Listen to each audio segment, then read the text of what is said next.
wonder why I sometimes don't respond? How do you have 102 messages? That would stress me Because out. I'm the problem, and the stress just compounds. I said, these are all Dragula thoughts. I said, girly. Okay, well, first before Girly. I said, have you watched Dragula? I just finished the 4th show and I am in shock. Yeah. And then they're like, what? Why? And I said, and then they watched and I said, I was gutted. I'm so happy for Eva. And she rightfully demolished. Yeah. But I started the episode fully convinced that Abor was going to win. Oh, I thought the same thing. Based on how the season was progressing, how everything was progressing. Based on the Boulet's podcast. And her first look was her best, and it's slowly devolving into messier and more like convoluted and worse, like going worse and worse. Right. And then it said it ending in her getting injured, and then it cuts to like you see her like looking like almost like stunned, like looking at the camera. Yeah. And then it like fades to the sirens coming in. I was gutted because it was like the mix of like it was very chocolate milk. Totally. Because it was like I am so sad that it didn't work out for her, but I'm also like so sad for her. Like this sucks.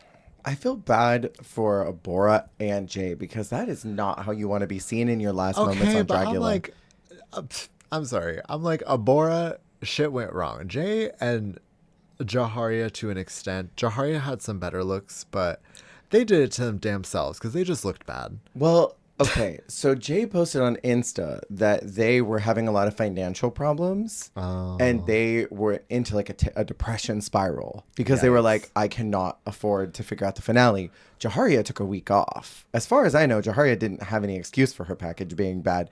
Jay will give a little leeway too because I'm like, yeah, that sucks when you run out of money and you're like, I don't know how I'm going to put this together. At that point, I would have been like, bestie, I need to borrow $1,000. I don't like bestia. I would have called it bestia in España.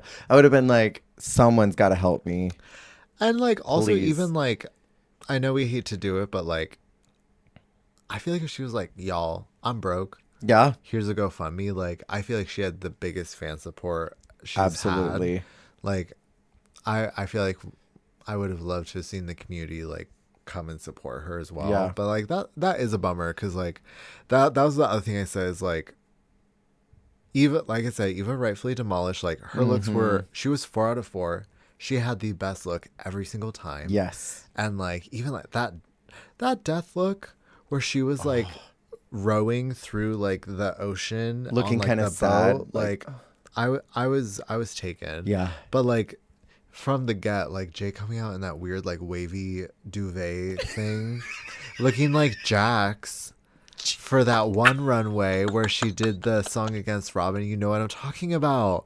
You know what I'm talking about. Where she came out in that weird green and orange Nickelodeon slime look, and she did it in your room by the Bangles. And she did that weird like wavy slime like sploosh thing. She was giving that. Oh, I'm crashing out. You're not wrong. It was so that I was like, "What, sister? What is this?" Yeah, totally. High key, I was living for Jaharia's little slimy thing. It was like such a weird little Cthulhu-y snot that I kind of lived. The like amorphic, like absurd nonsense, like something straight out of the Substance. Totally. Jake said Substance too. It was giving very body horror. I liked it. I just was like, if I looked at that and I thought to myself, the other two people wouldn't have known who I was watching it with, wouldn't have known what I was talking about. But I was like, if Victoria Elizabeth Black as an alien with titties and a vagina giving birth is not drag, then like that is not drag. Boulets, like clock that tea. That is tea. That wake it up. Wake that tea up. Wake that tea up, sis. But I just thought, like, in general, Eva was 4 for 4. And I was really, I don't want to say disappointed, but I was really shocked by how much she wiped the floor. They handed her the win. I was really bummed. I was not, like, it just was, like, it was clear. Mm-hmm. It was clear by, like, the floor show, like, midway. Yeah. by the time it was the wrap up and it was the three of them doing their looks because Abora wasn't there and they were doing the usual like end of the floor show devolving into madness, I was literally in shock. Yeah. I was like, Eva just delivered like a flawless 4 for 4 floor show. That is hard to get out. Flow show. 4 for 4 floor show. 4 for 4 floor show. Yeah, that's a lot. And like you and like everyone else was like 1 for 4 at best. Yeah, because it was like Abora's Atomic for me. I think Jaharia's Slime, and then Jay's Gun one was fine. I kind of like Jay's Gun one. Yeah, I agree. I think that was probably her best one. And then I kind of like the gold Jaharia. I think, was it War? What was that? Was it I think the one with the gold, like it was very, yeah. it was very the blight coded. It was so blight, wasn't it? It was very. I think that's why I liked it. I was like, this is such a blight cosmetic. It was totally a blight cosmetic. She's doing a blight event. It was the Plague of Locusts, right? I think is what that one was supposed to be. That sounds right. Yeah. But I think like everyone had at least one good look. But Eva had 4 groundbreaking, fantastic, bulletproof looks. Yeah. I was shook. What she was most smart about was she thought like a cohesive collection. Because like you're doing 4 looks, and they're the 4 horsemen of the apocalypse. Yeah. Those exist in the same world. Those aren't like pocket islands. And I feel like everyone was like, okay, let's figure out how these all exist separately. Yeah. Like Jaharia's, what does the COVID slime have to do with the Greek character, and what did that have to do with the Plague of Locusts? Like none of those had anything to do with each other, but all of Eva's were so cohesive that I'm like, yes, I could see all of this in a D&D campaign. And my favorite part of it was the punctuation mark of that crowning look where she's got that scroll with the plume on it. Like that was the D&D campaign that was written on her, and she like finished it. That is first. Yeah, that is first. And that was weeks ago since this happened. But today I got a comment from one of our regular listeners who said, I love how many España episodes there have been delaying us to get to All Stars 8. Right. They messaged me and said, I think I'm just going to skip All Stars 8 and just listen to you guys talk about it because they've been watching with us. Dragging out the arguably was considered the worst season of España to talk about the worst season of All Stars. Easily. And we're still unfortunately having to drag this out because there's so many episodes. There's so many of them. I would have loved if this was the last part, but there was no way we could blast through as many as we need to get through. But we will certainly get through quite a few today, which leads me to the question, are we ready? The grimace. That's how I feel in my heart. These are like 4 of the episodes I'm least excited to talk about. Because there's sort of like a North Star in all the episodes we've talked about so far. There's been chunks of things I've enjoyed. Yeah. And even next episode, people come back. We get to talk about, everything. Right. This 4 is probably the worst 4. I thought last 4 were the worst 4. This 4 is the worst 4. This is awful. Last 4 was when it took a turn. This was like, have you seen Cocaine Bear? No, but I know it. I know like the general idea. This is more a specific thing. This is giving like your, like I'm being like dragged on the road, and like the gravel is like wearing my skin down, and like we're reaching bone.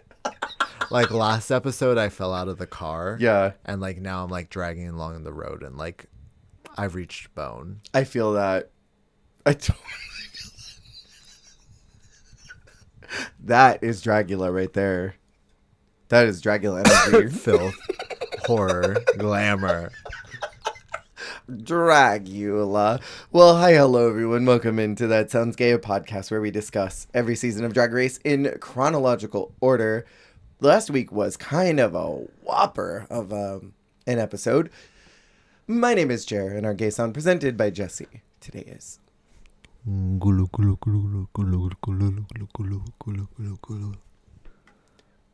here's my inspo. Here's what I'm getting. Your link in the water temple coming up for air because you had to switch cosmetics. So that it is very that. Really, I mean, really what it is I was reminded of that meme from like probably like at this point, like 2012, where it's like, don't drink water after eating fish because the fish will swim back up. Oh like, my gulu, God. gulu, gulu, gulu. Do you know what I'm talking about? Oh my God. I think I know what you're talking about. I was reminded of that the GULULULULU, the gulu gulu gulu gulu gulu, like that. I think about that a lot, and so this is one of those times. I don't blame you, honestly. Last week, for All Stars 8, we talked about the supermarket ball, the acting challenge, and the snurskirm. This week, we are starting with episode 6, Joan the Rusical. And I gotta know, have you seen Mommy Dearest? And not just Alyssa Edwards doing Joan Crawford in All Stars 2. I'll be so real. I watched it a little bit that one time, but like not really. It's manic. And like, okay, can I say? Yeah. I watched Whatever Happened to Baby Jane. I watched that in theaters. There's a historic theater that was doing not when it came out. I'm like, Jess. I'm true to this, not new to this, baby. No. Me and my friend went to a viewing of it at a historic theater. Yo, that's crazy. And we watched it for the first time together in theaters with an audience of boomers. Oh my God. And it was, I felt crazy. Yeah. I've heard that it's nuts too.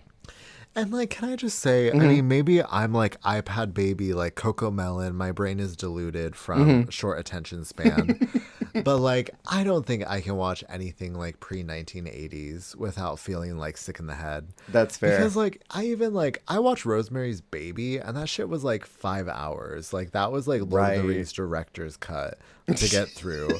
And it was good, but it was like, I think some stuff is just not for this age. No. I think that we are rotted and diluted and worn down and ragged and Zero attention span. Gotta keep scrolling. Ran through mentally and physically. But that's episode title. Ran through mentally and physically. New shirt inspiration. Okay, I really want to start making shirts of some of the things that are said on this podcast. Do you remember in iCarly when they would have the penny tees? And it would just be like a shirt that said like, you know, soup on Tuesdays or something. And it had like a little, do you know what I'm talking about? Do you know what I'm talking about? I think so. Yeah, we need that though. But it's giving very penny tees. And in iCarly, I don't know why, but it had like a penny on the cuff. How funny. And it said random shit. We need that. That's what we need for the podcast. Some new official merch. Stop it. Wait, helpful meatballs. It was very like random generated. Stop. And we like, need that. And like throughout the show, they were always just wearing like, it's modern. South Frog spit. It's so modern brain rot, honestly. Yeah. Just words out of a hat thrown onto a shirt. Yeah. That's what we need. We need to get some official That Sounds Gay merch. My cheese, my rules, ointment 500. Like, come on. Get with it. We don't have t-shirts like that anymore. Yeah, they don't make them like this anymore.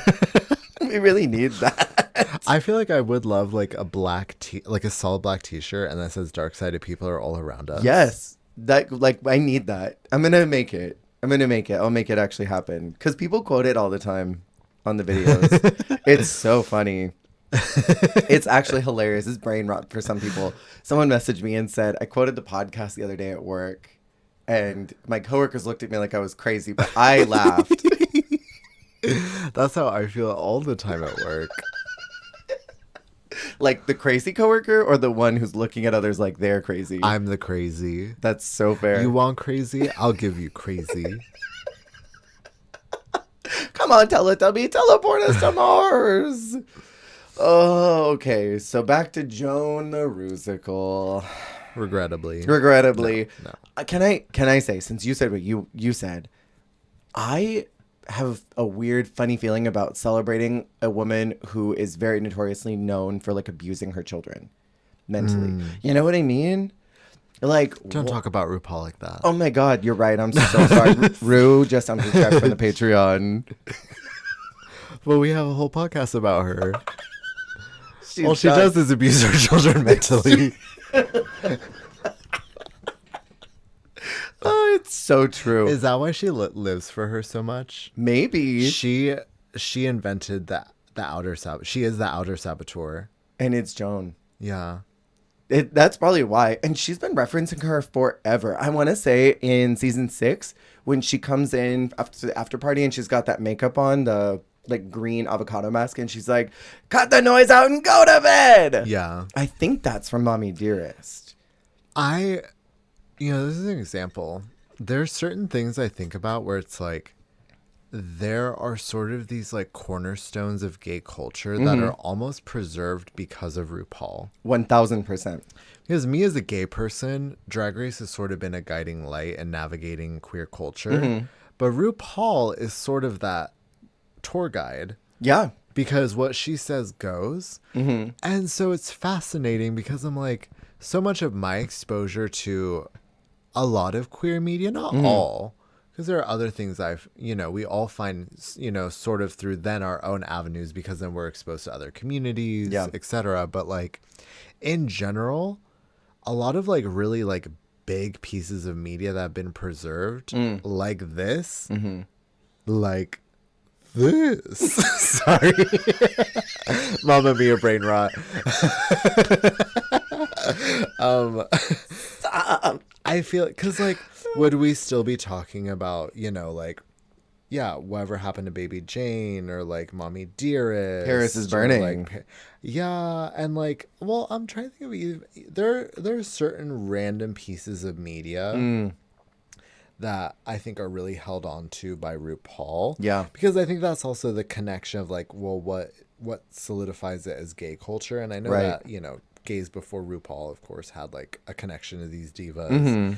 But I think it's sort of the like, how do I say this? Like sort of the monkey see, monkey do of like me as a queer person, not knowing who this woman is, but just seeing that like a sort of sage queer person recognizes this person as like a gay relic, or like someone that we should like enjoy and like reference and like celebrate. Yeah. I'm like, okay, word.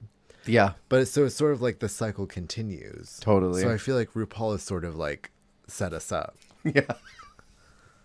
I'm giggling right now because you're talking about this, and my first thought is Cher. And last week on Jimbo's Fruity Patootie look, you thought that the Cher photo was Chapel Roan. Wait, what? Are you talking about me? I did that? This was 7 days ago. Last week, 7 calendar days ago, when we were talking about Jimbo's Fruity Patootie look, you were like, why is Chapel Roan on her titty? And it was fully Stop. Wait, I need to show you this, though. Look at her name. Look at her name. Chapel Gnome. Baldur's Gate meme. That's hilarious. Is that a meme reaction photo from your folder? Yes. It should be. That's fucking hilarious. That's crazy. Isn't it? I have no recollection of saying that. I am in trouble. I am so deluded. Like, you could never subpoena me. Oh, my God. I need a fan. I'm dying. Oh, okay. So Heidi left, right? That was where we left off last week. Jimbo's feeling embarrassed about her lip syncing, which she should, in my opinion. Good. Good. And Candy is really worried, not about necessarily Heidi leaving, but that seeds of doubt have been planted. And throughout the next string of episodes, this is a constant storyline with Candy. Like, I hope that they don't send me home because what Heidi said, they're going to send me home for that. And she's never even up for consideration from anybody. Yeah. It's crazy. These storylines they set up, like Alexis saying last 2 episodes ago, like, oh, these girls are just gunning for anybody. They're looking for any excuse to send someone home. And they're like, I'm voting by track record today. I'm going to vote by track record tomorrow. And the next one. But also, like, I don't know. It's giving very, like, Cynthia Erivo tapping her bald head. Totally. I'm, because I feel like, how do I say this delicately? You don't have to say it delicately. Because from watching Housewives, like, I feel like I'm sort of being, like, set up to follow a narrative of, like, this is how she feels about the thing, and this is why, like, this is how I should feel about the thing. But I'm, like, also, like, maybe she just has like residual like energy and feelings about what happened in the fallout with Heidi. Yeah. And like, you know, she's voicing that through different outlets, like saying like, well, I don't want this to get me eliminated, blah, blah, blah. Yeah. But also painting a certain picture. Because that sort of happens with like, I don't know. That sort of happens with Housewives, where it's like, you know, this diva doesn't get invited to the charity gala because they have beef. But because this person has beef and didn't invite her, she's like, oh, well, you know, it's so unfortunate that she can't come because, you know, she has no morals. But it's like, no, it's just because you hate her and like, you know, you don't want her invited. But it's like they sort of like reframe what is happening so that if it does play out that way, you're like, oh yeah, that's why. It's what I'm saying making sense. I see what you mean. Yeah, they sort of frame the image as being something that we as the audience should look at and go, oh, okay, I see what you're seeing. So that in the eventuality that it goes that way, they can be like, aha, I was right. I already put it out in the world. That's what was going on. Yeah, and it's sort of like reorienting your perspective of the situation of like one side of it sort of heavily voicing their feelings and their perspective of the fallout and how it's playing out and how it could affect them. I think it sort of like helps fill in the blanks of what happened there, and then it ultimately shifts your perspective. Right. I get what you mean. I think what ultimately ends up happening is that have you seen that meme of the one, it's the guy who's like, I believe this thing is happening, but I can't prove it. And he's driving his car like very intensely. It's literally that. Like, that's this whole season. All the confessionals are literally that meme. Like Alexis saying, I know that they are gunning for me, but I can't prove it. Candy saying, I know that Heidi planted seeds of doubt and they're going to eliminate me, but I can't prove it. Like, there's literally no logic behind what they're saying. So even though they're framing all of these confessionals a very specific way, we have eyeballs and are saying that's not what's happening. So it almost makes them such unreliable narrators that in a way, this is crazy big brain. Like, I'm that when like the Bluetooth activates meme and the Android is like blue everywhere. I'm not right now. Because like Jimbo is a super reliable narrator throughout the whole season. It almost double sets up that Jimbo is more of a reliable character to win the whole thing, because like Alexis looks unstable and Candy looks unstable, and like Jessica's sort of just like, I'm here and having fun. But like Jimbo's constantly narrating the season accurately.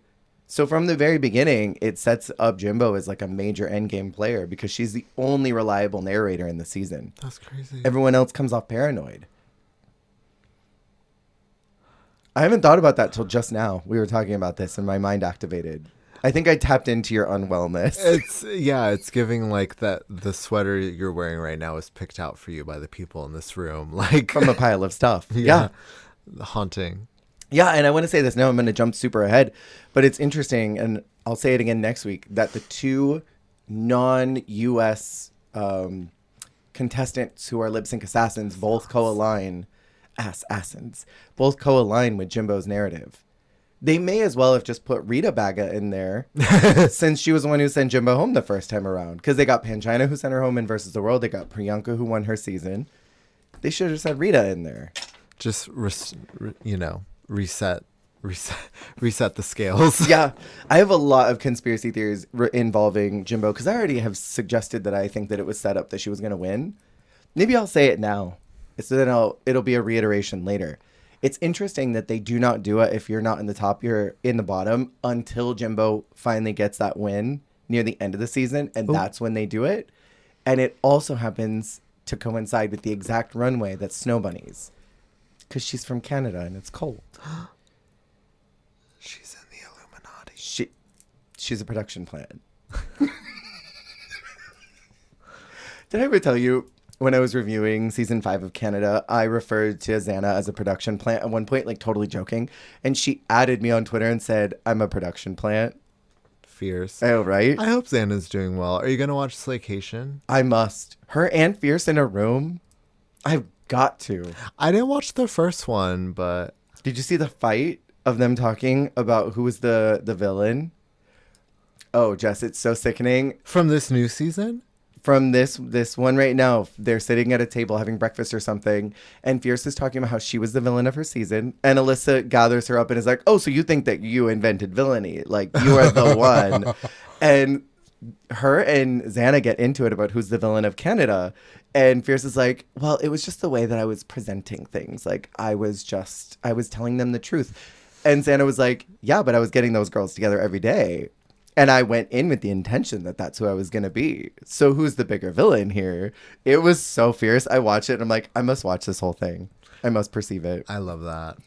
I'm happy for Xana. Because I saw people that were like, why is she there? No, like, not shady. Not me. Well, I'm shady for saying that. But like, I feel like she makes sense. Like, yeah. I feel like she's just like destined to be in front of a camera. She's a star. So I feel like any opportunity that they have, like, to give her some more airtime, like I think the comments just meant that, like, because I think she's sort of like very like separate from the rest of the cast. Yeah. But I think that she makes sense just for like a reality TV spark. Like, right. I love watching her. I missed her. Yeah, So she's what, wonderful. a year? I miss that energy. Me too. She's built for it. Her voice lives in my head. Like, she narrates my life sometimes. I just think of her in like a cunty black wig, like slick to the face. Yeah. Like a very like kind of like Betty Page-ish wig, like. Didn't she play Betty Page in Snatch Game? So that makes sense. Oh, maybe that's why. Because I'm picturing her and just like that nice like fitted to the face like sleek black wig saying some vile shit. Yeah, totally. I love it. I love it. And then her with Silky and Fierce. That's a recipe made for good things. That's what I love about shows like that is like random girls thrown together. Big Brother style in a house, just film them doing things, talking. It's almost like the Vegas show that they did, that little random one. Yeah. Well, and I love main season girls who can't be bothered to like watch the other international seasons. Yeah. Like getting a rude awakening from an international woman who is far more devious than they could have ever anticipated. 1000%. They were probably, I'm sure, because I'm sure that Silky watched, but I'm sure that Alyssa and Nikki were not ready for what Xana and Fierce were going to bring. Fully. I mean, like, some of the women are too... some of the women can't be bothered. Some of the women are too busy. Some of the women do support everyone. Yeah. Like Akira, who watches every single season. Totally. And loves every single person. Angeria. Yeah. There's a lot of names in the Drag Race universe. Angeria is the body. It's giving Veronica Victoria. Oh, no. That's what this is giving. Oh, no. It happens all the time. Oh, no. I feel like now, every single time I talk about them, I'm going to mix them up. You're going to mix them up. I mean, I've already started mixing up names. The other day I was talking about someone with a V name and I said Vivaldi. Wait. Oh, Akira's the body. Wait. No, but what's Angeria's last name? Paris Van Michaels. What do you think it was? I'm like, Angeria and Akira Davenport. There's too much Drag Race that we've covered. It's a good thing we're extending these seasons out because there's too many of them. And it's so funny because I would have been closer because I said, when in doubt, just throw out Davenport or Michaels, but I threw out the wrong one. You should have said Davenport McMichaels and you would have been half right. God. That's a full drag name there. Davenport McMichaels. What else could you throw in there that's like the regular house name? Or what about like a drag king, Michael McMichaels? Oh, yes. I think Morgan has a drag king kid. I don't want to spread a lie, but I thought Morgan had a drag king kid. Morgan is the body. Morgan is definitely the body. Okay, so back to this horrible Rusical. They get to choose their own parts. And a lot of it revolves around Candy. This was a very clunky episode because it's all about how she went home in her Rusical. But they do not talk about the fact that, they glaze over the fact that Jimbo went home in her Rusical. They glaze over the fact that she went home in the Versus the World. Oh, it's Toto. Yes, Toto. You were like, what Rusical did she go home in? I'm still thinking about Angeria is the body. Oh my God, you're stuck Akira Van Michaels. Wait, what's her? Akira Paris Van Michaels. Veronica bonk. Greenscon. I'm so bonk right now. They barely talked about the fact that Alexis almost won her Rusical, but her runway was boot nasty. Boots. And then they... Wait, why did I write the original Joe Black? Oh my God, because she wore H&M for the Kardashian Rusical. Sometimes I write things in my notes and I'm like, what was I drinking? Expecting future you to get the cue. Totally. You're like, oh, this will all make sense later. It will very to you. Miss Fame. And then Jessica was in a rock band. That was a huge part of her storyline in season 2. And she got the rock role of the musical. And they barely talked about that. Oh, yeah. Literally, the whole thing was about Candy. Crazy. See. So let's talk about these really quick if you want to. They get to sing their own vocals, which is kind of cool. Which I like. I feel like my favorite flavor is either, when they have a nice track or they're lip syncing to mastered vocals of themselves. Yeah. Never make these women sing live. No. Never. Ever. I feel like if it's going to be their voice, you better auto-tune the filth out of it. Mm-hmm. I just hate when it's their vocals and they don't master it or do anything with it. It's just raw. Raw is not law when it comes to Drag Race. Raw is not law, Roach. That is rotten. What do you think about Kahana as the MGM queen? I didn't think it was the worst. I didn't think it was the worst. Right. No, that is true. I feel bad for her because it is a rough start. She looks puss, too. She looked amazing. I think it's just hard because I will say, I think she, along with a couple other people, are at a disadvantage where one, because I was going to say my biggest critique is that's not giving Joan. But she's giving an era of Joan that I have no knowledge of. Same. I only know about 2 to 3 of the Joans that are in this musical, which are ironically kind of the ones that do the best. But hers, my critique is that I don't get Joan from it. No, not at all. I also don't know this era of her. So maybe she's nailing it, but it's just not really the reference for me. Right. So I do feel bad, but she looks great. The character she is doing, she looks amazing. She looks beautiful. But it does feel very separate from the Rusical because I feel like the Rusical itself also, there's more effort and emphasis on the eras that are more sort of relevant to our point of reference. Right. And numbers like these are very kind of mid serviceable numbers. But it's that is not a winning performance from any girl. No, from nobody. But half of the cast could have won with Candy's number. I would agree with that. That is a vocally stronger segment. It's a funnier segment. Although I've got thoughts about that when we get up to it. What do you think about James? She had the Mommy Dearest one. So I was gonna say I think second to Candy, this is the second best part to get. Yeah. I think the wire hangers part and the Mommy Dearest part, these are the 2 best roles. You have a scene partner built in who is not another queen. Yes. And not a hot man. Yeah. So you're already at an advantage because I feel like having someone like that, they're basically an accessory. Yeah, no, totally. I mean, that's what Christina is. And this dancer was great. She was perfect for it because she beautiful. was she wasn't like Jason, macking for trying to get some camera time. She was a great partner to James, but I do think that this was the second most thought out role. I would say it went Candy, James's part, and I think. Well, no, we'll get to it. We'll get there. We'll get to it. But I think this was another great role to have. And I think, like I said, half of the cast could have won with Candy's role. The other half could have won with this role. 1,000%. So did you like Candy's part? Or her segment, her in that segment? I like the part. Yeah. My thought on it was she was like shark eyes the whole time. She was non-emotive.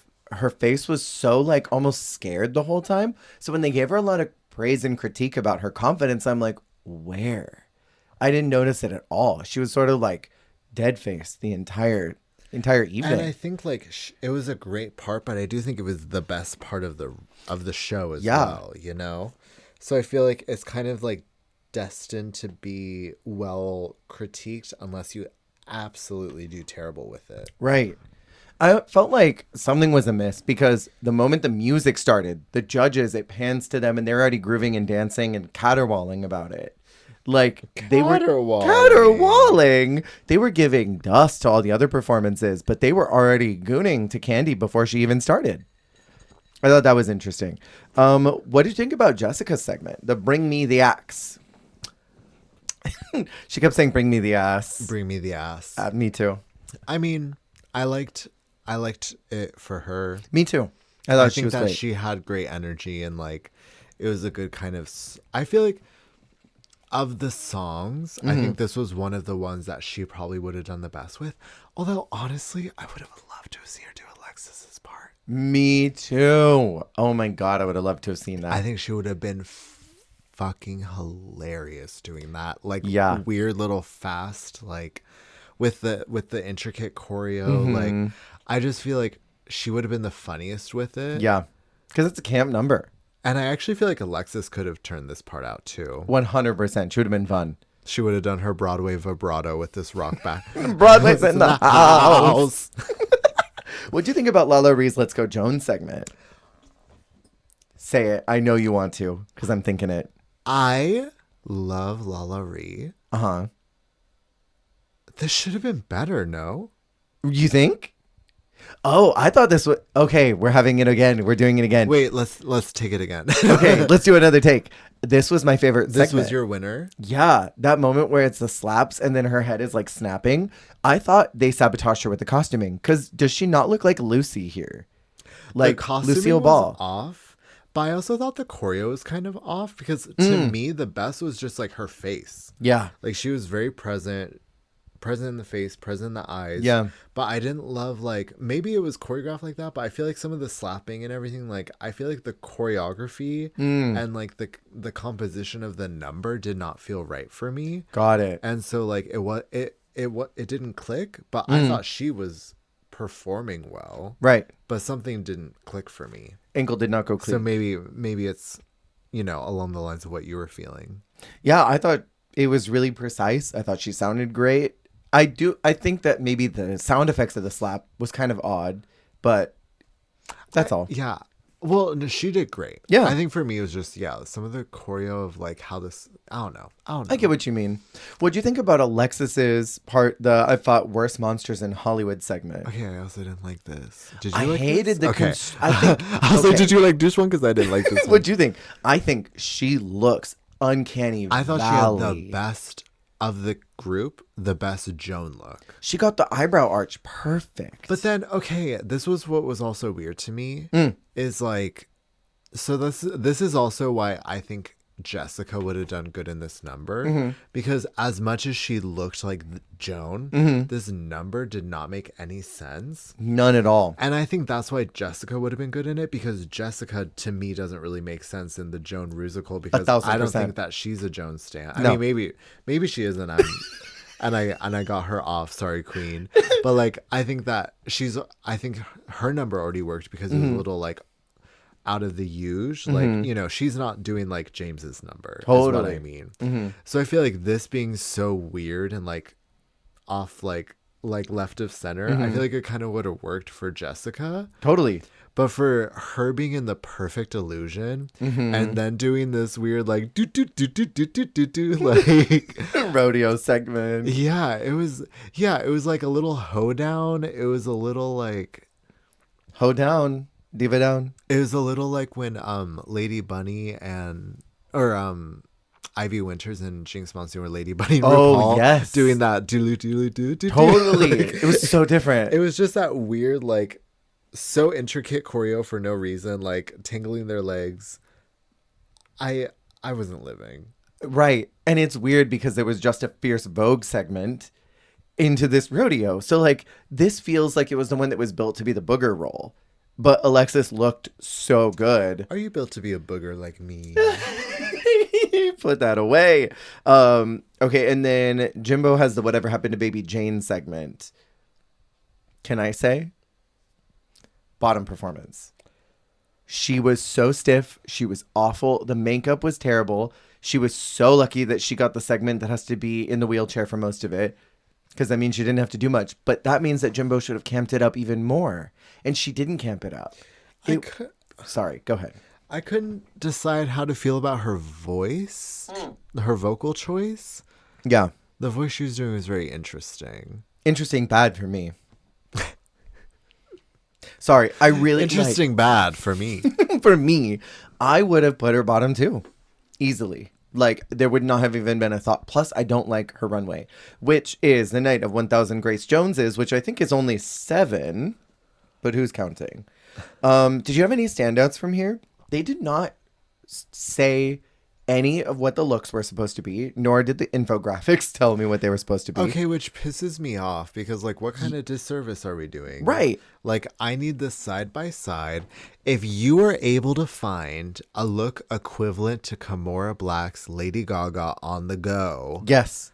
If you could find the next best match to that, then you can find the exact references that we're doing and, like, clue us in, and, like, it's just annoying. Right, because I think you've said in the past you enjoy Grace Jones. Yes. So, I think she's fun. Pull up to the bumper, baby. So, like, what the heck? But yeah, did you have any standouts? I have side-by-side screenshots if you need to look at them. Well, I went to, like, scroll through them again and then it reset. Okay, here we go. I have them with their references too if you want them. Thank you for that. Because do you know what's crazy? Is, like, honestly, even just, like, looking at them without the reference, for me, Alexis, girl, bad? Good. Okay, I could not tell. I thought it was so cunty. What she did in that moment, the things she achieved, what you two did on this stage. Because even, like, I appreciate, I think Kahana is smart in that she sort of took something that felt inherently showgirl for Grace Jones. Yeah. And adapted it to her. Which is smart. Yes. As her showgirl self. So I love that. But I really like Alexis's because it is drama. It is editorial. It does feel Grace Jones. I love that she did the, like, bald. Yeah. The makeup is graphic. And honestly, she is cringe, but, like, Alexis Michelle is such a good makeup artist. She really is. She is so beautiful. And, like, that is the thing. Is, like, y'all can hate her, but, like, she has incredible outfits sometimes, and she has incredible makeup all the time. Yeah. Well, and I'll say on a positive for her, because I have been rallying against Alexis Michelle almost this whole season. I feel like what she did that was interesting with the makeup in particular is I feel like she captured something about Grace Jones's mug and transformed it to be her Caucasian features and didn't try to make herself look inappropriate. Because I think there is sometimes like a thought of, oh, I'm going to do something to kind of, you know, paint my face to give the illusion of this person, and there's something appropriative about it. Yeah. Alexis captured something in the way that makeup is in the original look. She's, like, got the essence of her without being inappropriate about it. No, totally. Does that make sense? Yeah, without being like Jade doing Oprah. Exactly, Jade doing Oprah. But she's got the, like, she does have that, like, pout that Grace had, which was very impressive to pull off. She looks great. That is definitely my winner. And then I would say my number 2 is probably Jessica. Yeah. Yeah. How do you feel? I hate it because she's, like, my diva, but what I did not like about Jessica's was she has a mermaid skirt on here that's made out of, I think it's tulle. Oh, that tulle? She changed up the format of the dress and it doesn't really look anything like this. I know you've got the wiki up on yours. She changed the silhouette almost entirely. It's got the slit. So having the reference, it's a little like, Yeah, it's a little off. Because I love the look as a standalone, but I wondered, did she already have it? It very much reads that. My favorite of the night was Lala's. Really? I love the scale of this. Very Hello Project. It is Hello Project, isn't it? Oh my God, that's why you're you right. like it. It's so J-pop. It really is. And then my other boot, Jimbo. Why did she turn the hat? There's a hat in this original look. It's like, unless that's hair, and I can't tell from this photo. Why did she translate that into a wig? Why didn't she just do a fierce hat? A fierce hat would have been better because the body is fierce. The look is fierce. I love when Jimbo does sexy. And the look is great.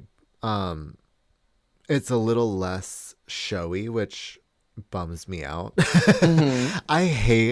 That's another pet peeve. I hate when a super scandalous or sexy look is sort of censored in its adaptation. Yeah, totally. So that the like adapted material is less showy than that. Yeah. I'm like, fuck off. Like, I don't know. If they were in a bra and panty with wiring over it, then I need to see a bra and panty with wires over it, you know? And also the dress shape is awkward on Jimbo's too. Yeah, she does I like her doing sexy, but I do wish that it was more true to the original. Same. I want to talk about these critiques, if you don't mind if I read these out, because these were bullshit. Clock them. It was like they pulled critiques out of a hat. Kahana, they said her face wasn't present, which is wrong. And Ru had the gall to say that she has pitch and tone problems. Yikes. Ru said that. James, they say her tuck was meaty. Scroll up to James's look. Do you see the meat? But also in that look of all looks, like, wait. I don't see the meat. I don't see the meat. I don't know what they're talking about. I see ladylike folds. Yeah. They say Candy was the most iconic, and they praised her singing, the auto-tuned part of her singing. Lala, they said her look is simple for Grace Jones. And you know what Ru said? Ru said that her physique is closer to Grace Jones than anyone else. What does that mean? No shade to Lala. She's kind of thickums. She's like a thickums average girl. Grace Jones is like comparable to Kahana's body. Like Kahana's got her physique. I would say so. Why? I don't get it. It was literally like they drew names out of a hat and we're like, this critique is for you. Totally. Oh my God, it was awful. And then this is where we really lose the plot, because the lip sync assassin is Angeria. And I want to ask you, who did Angeria Perez Van Michael send home in her season? Well, she is the body. Put it away. Put the it way away. That's still haunting me. That it's crazy because I don't remember any of her lip syncs. She lip synced to, I wrote one of them down for you. She lip synced to Telephone with Willow, where they both stayed. And she lip synced to Love Don't Cost a Thing in the SmackDown, where she sent Jasmine Kennedy to the next round. When Jasmine should have won. When Jasmine should have won. That's crazy. Yeah. Was no one else picking up the phone? Was this All Stars 9 priming? Literally, because they already had Chanel. Was she on 9 or 10? She's on 9. Mm-hmm. And then later we get George's. Angeria Davenport for the win. This song is I'm not perfect, but I'm perfect for you. And in my opinion, neither of them won. I was so bored by this lip sync. I was really bored. Candy wins, chooses James to go home, and Miss Man was plucked. When she goes, okay. I knew fire. If she could have had a gun, she would have shot Candy. Yeah, like Kill Bill siren. Literally. Next episode is one that you already were not looking forward to before this. That was Forensic Queens, and I'm rallying behind you. I'm so whatever about this episode. Let's blast through this. The room unanimously votes for James. They were over that woman. Over. Which is crazy because I think that she did the second best of the night. She did great. To me, Yeah. I think that the best were James and Jessica. It was Lala for me, and probably James was right behind her. But then the runway also factors in. Lala was very high for me. And then I think, I really agree. I think Alexis was high up there too. And I mean, I will say, I didn't like James's look, but still, like, she was not anywhere in the bottom. No, for me. not at all. Who would have been? We went backwards, but who would have been? Shred. Don't be afraid. I probably would have put Kahana. Okay. And I mean, I didn't like Alexis's performance, but she had my favorite look. So I'm Jimbo, duh. Yeah. I'm like, who else? Easy. Okay. Anyways, next week. Next week. So the challenge is an improv where they have no scripts, and it's like a whatever happened to Little Pound Cake idea. I want to bring up the fight that happens because Candy and Alexis get into it because Lala already wasn't going to budge on what character she wanted. And then earlier on, I think it was the last episode, and Alexis was like, well, I've been the bigger person already, so I'm not going to be the bigger person this time. And then Candy won't budge on the role that she wants. So she's like, I've had it. Why have I had to be the bigger person and you guys don't have to be? I'm over it. She like calls out Candy for being immovable. And then when Candy basically like takes the role, Alexis cries. I'm of two minds of this. On one hand, I see the problematic nature of like, you are a white person agitating a person of color and then crying. So it's very like what the Vixen was talking about with Aquaria in their season. Like, you come for me, you cry, you look like the victim and I look like the aggressor. Like, on one hand, I see that. But also, I wonder what the fuck was going on this day. Because Alexis is crying and walks out of the room, and then Kahana walks out at some point. Because she's one of those days where everyone wants to quit. Everyone wants to. Allegedly, this is what I heard. I don't know if it's true. Allegedly, multiple people tried to walk out that day. So obviously, she was not in the space to play ball like this. But I think it would have been fierce if she was trying to get that role, and Alexis was like, Candy, I just think, like, in light of how I've been your sister through everything that happened with Heidi, like, I really deserve this role. And if she presses you, air that shit out. Yeah. Be like, well, you know that you were really in the wrong, but I still was your sister and I backed you up. Yes. Like, against my better judgment. Like, and then even if you don't get the role, you have set the room on fire. Absolutely, just be an agent of chaos. I feel like that is the way to do it at that point. Like, I'm sorry. Maybe that is me watching too much reality TV. No, that's fierce. But I feel like that is such a fierce way to play ball is like I want to say like you kind of like tease them with like, hey, poking the bear a little bit of like, remember when I scratch your back here? The audience doesn't have to know about the details. Yeah. I'm saying it in reality TV way. Hey, remember when I was your sister here, sister? Yeah. And then if you question it, I will clue everyone into what I'm saying. Totally.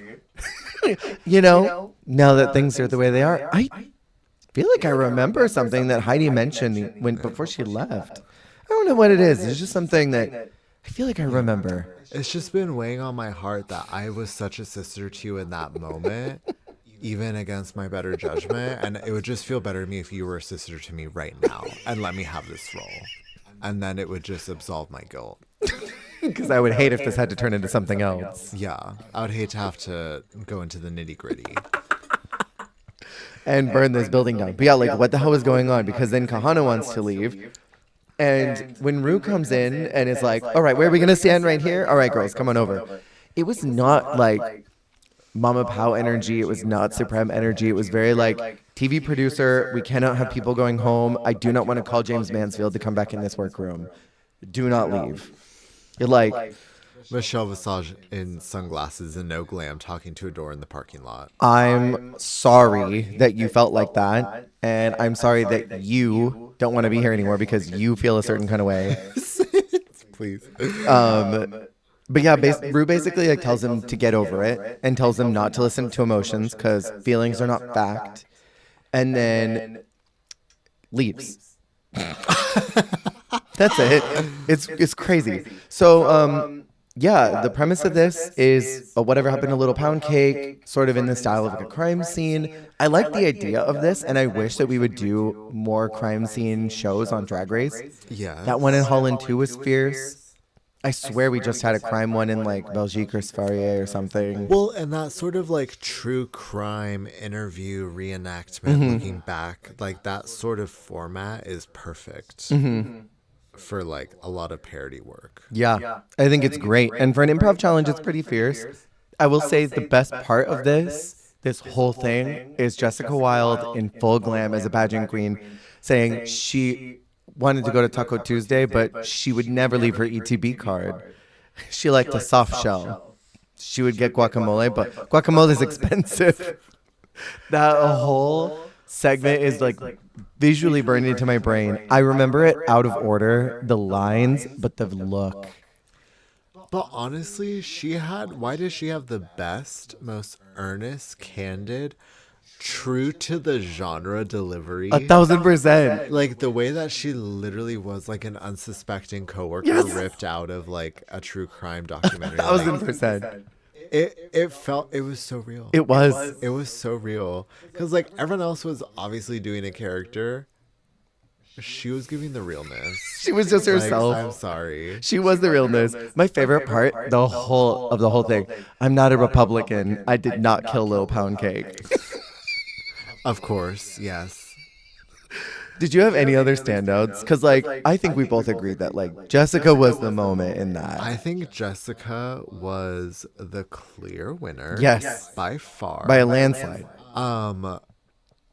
Maybe it was because I watched the show recently, but watching Lala Ree, I was like, this is so Denise Hemphill coded. I thought the same thing. It's giving very her friend who had a knife in her head. Like this was very like the shenanigans. Shonda? Yeah. Shonda, why do you have a knife in your head? It's very much giving her friend, like, just because it was like the, like, here to do her job but also be a menace. Yeah. Like it was so like that character's energy of like they went to the same school for sure. Absolutely. Oh, God. Honestly, the winner of the challenge after Jessica clearly was RuPaul. Oh, you think? RuPaul in that reenactment. In the little bus driver wigs. It's very a precursor to her TikToks. Like this is very much the woman that we see on TikTok every day. 100% doing crazy stuff. Yeah. Can I ask you, before we move to the runway, unless you have anything else you want to say about this? No. Okay. Is this look from RuPaul, is this a promo look? This looks like Down Under. Like, this looks like a promo for Down Under. The license plate belt is crazy. You better work.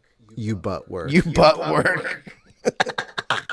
Have you gotten butt work like Ru? This literally looks like a promo look. I don't know. It does. We'll put a pin in that. We'll have to look into that, yeah. Okay, so the runway category is Miss Fill in the Blank. Did you have any particulars that stood out to you? Or would you like to discuss each one of them? I'm really glazing her this week. What is that? Alexis? Okay. I feel Miss like Manpig. Listen, I feel like lover, hater, Alexis really did figure her runways out this season. Yeah. She has a couple that are very much back to her old ways from her original season. But even her original season had a couple good runways. And she had the best promo of her cast. Yes. And I hate to say that, on her original season. On her original, yes. And one of the better ones of this season. Totally. Although everyone on this Everyone season looked great. amazing. But it's like, that's one of the things of like, I do hate when like sometimes people's like dislike of a queen gets in the way of them acknowledging that like their drag is good. Yeah. And like Alexis has like a great natural theatricality to how she approaches aesthetics. And I think that that can be very powerful when translating to drag. Yeah. If you already have a natural like showmanship and like theatricality to how you approach drag or like looks, that can work in your favor. Yeah. And like, I don't know, this look is crazy. It's so crazy. This look is crazy and diluted, but she is so brave. She's so brave to go out in a piss-stained jockstrap with a fisting hanky and be like, I love all of these things. Like, I'm sorry, that is kind of fierce. Piss King's in the house. You just transcended. You went to another universe, died, and then you're slowly coming back to your body. I love, I'm going to let you absorb that for a little while. Not absorb with Piss King. I kind of am in love with the stupidity of Jessica's Miss Sausage Party. I don't understand it at all. It's so dumb, but I kind of love it. Did she just happen to have this? Yes. And she said, sausages. But then, even if the look was pre-existing, the dress, how did we get here? Because then I still want to hear her being like, well, I could take this dress and I could get sausages. I could be Miss Sausage Party. Like, imagine being her friend on FaceTime and she's like, so I'm gonna make a tiara out of sausages and I'm gonna like carry like sausages like Adele carries her Grammys, and I'm gonna have sausage boas and like and I'm gonna be Miss Sausage Party in this dress. Imagine being the friend And they're like, okay, why? Why not, she said. And I love that. You know what I don't understand? I don't understand Lala's. Miss Bootlegger? Like, what is that?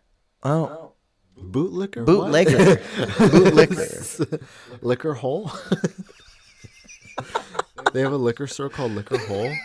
I would go there. And then also, can I say that Candy's Miss Arrogant? Do you know what this is giving? Petulant? What? Yes. It's her bag ball. Oh, it is that tea, isn't it? That's her bag ball. If you don't have some quality. Get the fuck out of here. Yeah. Oh, wait. Well, is that intentional? Well, I don't know. Maybe. I think it is intentional because She didn't talk about it. didn't Misha Amon call her arrogant? She did. Maybe this was, and she just didn't talk about it. Wait, that's crazy that she didn't acknowledge it because, yeah, Tamisha called her arrogant. This wasn't her storyline week, so maybe that's why. But this is her bag ball. That is fully her bag. So It's the same colors. I think that is intentional. Maybe. Because that is the look she was wearing when she was called arrogant. Yeah, she didn't talk about it at all. That's crazy. You know what? With this Whoville ass wig. That's sickening, though. If that's what she was doing that for. I liked it. I do. And then I want to say, too, I wish that Jimbo was her misbehaving from Canada. I wish that she had done that better. Like, Yeah. because they gave them such a specific costume they had to wear up in Canada season 1. I would have loved if she had done what misbehaving would have looked like now. Oh, that's true. Because also it's like adapting it to the U.S. audience. Yeah. Candy is told that she didn't commit to her character, but that she was just more Candy, and Rue loved that. And I'm thinking of like 1,000 critiques where Rue says, or Rue or Michelle say, you were just playing you. And that's like a major detriment. But here it's like, I loved it. That was great. Do it again. I guess the difference is if they say you were just you and it's a negative critique, that means they don't like you. Yeah, no, totally. And if they say you were just you, but it's a good thing, that means they like you. Candy, Alyssa. I was just about to say Alyssa. Lala ends up winning the challenge, which, I don't know, I really feel like that was the win for Alexis. Broadway's in the house. That was the win for Jessica. Totally. Yeah, that was weird for me. Yeah. And then the bottom two are Kahana and Alexis. And it's sort of like, I don't know, after all the drama in the workroom, Alexis crying and walking out and looking like she wanted to leave, and then Kahana wanting to leave, it almost felt more, it was like, this is punishment. The two of you wanted to go, lip sync. Literally. You're in the bottom two. You guys suck. Georges is a lip sync assassin. It's crazy that this is like one of the early times we see her in the timeline of her appearances. The non-yassified Georges. It's crazy. This is early Georgia. Yeah. It's Muggy in here. She looks so different. Pre-Muggiana, yeah. Because this is also before she overhauled her look. Yeah. Her whole package looks totally different now. Can I say, with About Damn Time, this was like right around the time that it was memeing around Fortnite. I remember the dance had come out. Like, this was really big. This was super topical. It was everywhere. This was before Lizzo got canceled. It's such a good number. And right when it gets to the, in a minute, I'm gonna need a sentimental man or woman to pump me up. Right when it gets to that part, Georges just like stops. She's already normally pretty like shark-eyed when she lip syncs, but I don't know if you noticed it. But like all her emoting is gone. Like, she's just done. As soon as that happens, it's like, did a producer say, stop, don't do anymore? I think it was tricky for her because that is a point in the song where the beat sort of suspends. So you know that thing where they say like, you know that thing? White people dance to the lyrics and then like everyone else dances to the beat. That is a moment where you actually need to dance to the lyrics. Yes. Because the beat suspends and Lizzo's vocalization takes over the melody. Yeah. And in that moment, it's less about dancing, matching a beat, giving like choreo. It's more about personality. Yeah. And so you are sort of forced to like perform that in a more personality forward way versus a choreo body dance heavy way. I get that. Which I think is more George's tea Totally. up until this point. And she got better at it moving forward. But this is still a point where I think what is needed in that point of the song is not her forte performance wise. I hear that. And honestly, you're probably onto something. It was just so strange that she was in it and then just hard stops and gives up the rest of it. Like, she's not trying at all. Yeah. Lala wins. She chooses Kahana to go home. Which, I mean, this is going to bite her in the butt later. I wish that she had just sent Alexis home. Because she gets screwed. Episode 8 is called You're a Winner, Baby, which starts with Alexis saying, God bless you for saving me. I will not forget that. There's a sound, a slithery sound that's rustling through the grass right now that we're going to hear slither up in a minute. The entire room pretty much unanimously voted for Kahana. It's 4 against 1, which is nuts. It's mania this cold open because Jimbo is throwing meat at everybody, right? Ru comes in very quickly with no room mail, says they need to make an outfit worthy of a Hall of Fame, and that Lala can assign the boxes, and then she dips. Ru doesn't even stick around for the box assignment. Ru says, this episode is going to be the fool. I gotta go. Y'all are falling apart. She said, I have a colon flush at 11, so I can't be here right now.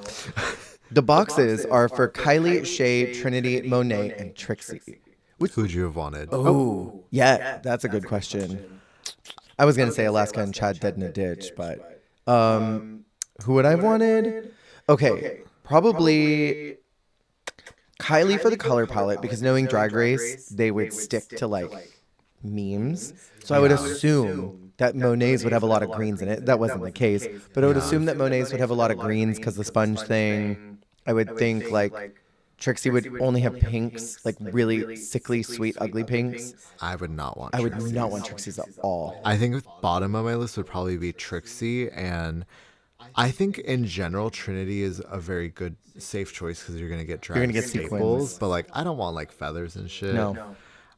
I think I would probably go for Shay because she's a jewel tone diva. Yes.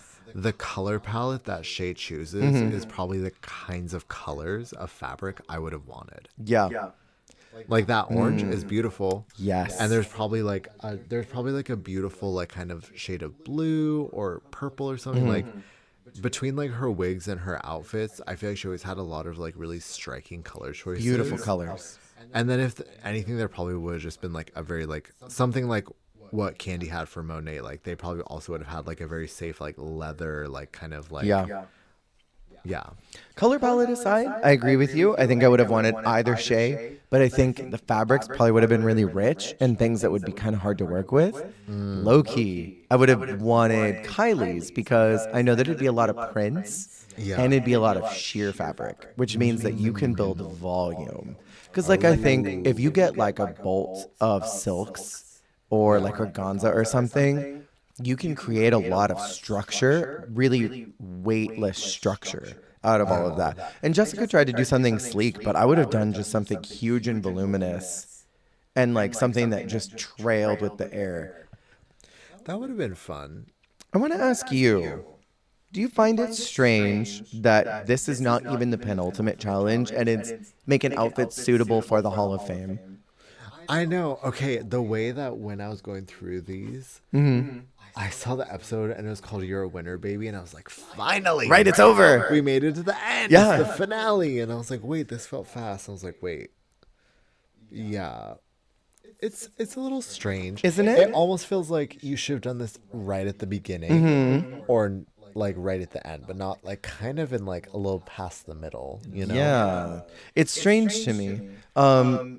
What I did find fun is that Alexis gets her season 9 sister and Jessica gets her season 2 sister. Oh, I thought that was fun. Raven and Chanel come in to do the walkthroughs, which they didn't win any design challenges, did they? I don't think either one of them won a design challenge. I think they were in the bottom for most of their design challenges. wow. Right? And then neither one of them won, so I don't know why they're here. That's crazy. Well, Chanel priming. No, totally. I mean, they could have brought Trinity in. I would have loved if Trinity and Trixie were here. I know it would have been fear. No, bring in Alaska and Chad. Oh my God, since they were the only ones not here. Oh yeah, you're right. You're right. Would have been fierce. That actually If would have been. Alaska and Chad were the two that were giving like commentary. I would have actually. That would have been. That would have been sickening. Actually, I changed my mind. Can I ask you before we talk about these? What do you think about Lala's original dress? This sort of like Art Deco mod thing, because she made this and then scrapped it because she said it didn't look good on her body. I feel like she could have still used that as a base and built the orange over it.